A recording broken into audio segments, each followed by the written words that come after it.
دیکھو وہ صاحب خوب آ رہا ہے، آؤ ہم اسے مار ڈالیں۔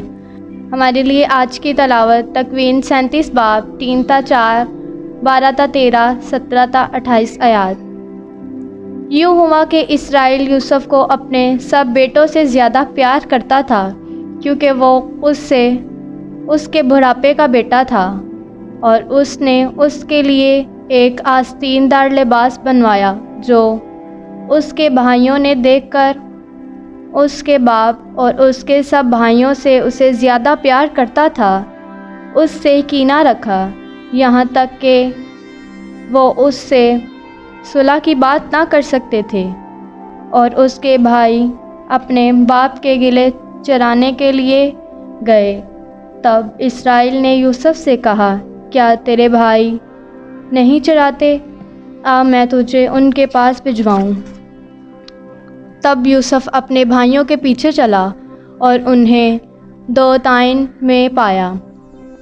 جب انہوں نے اسے دور سے دیکھا تو پیشتر اس سے کہ وہ نزدیک آئے اس کے قتل کا منصوبہ باندھا، اور انہوں نے ایک دوسرے سے کہا، دیکھو وہ صاحب خوب آ رہا ہے، سو آؤ ہم اسے مار ڈالیں اور کسی حوض میں ڈال دیں، اور کہیں کہ کوئی برادرہ اسے کھا گیا، اور دیکھیں کہ وہ اس کے خوابوں کا نتیجہ کیا ہوگا۔ تب روبن سن کر ان کے ہاتھوں سے بچانے کے لیے بولا کہ ہم اسے قتل نہ کریں، اور کہا کہ اس کا خون مت بہاؤ، بلکہ اسے اس حوض میں جو بیابان میں ہے ڈال دو، اور اس پر ہاتھ نہ ڈالو، تاکہ وہ ان کے ہاتھوں سے بچا کر اس کے باپ تک اسے پھر پہنچائے۔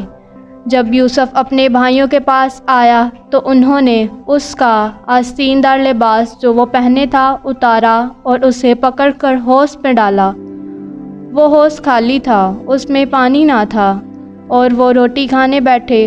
انہوں نے آنکھیں اٹھائی تو دیکھا کہ اسماعیلیوں کا ایک قلعہ اور بلستان اور دھونا اور پرنڈالے ہوئے لحاظ سے آتا ہے کہ انہیں مصر میں لے جائے۔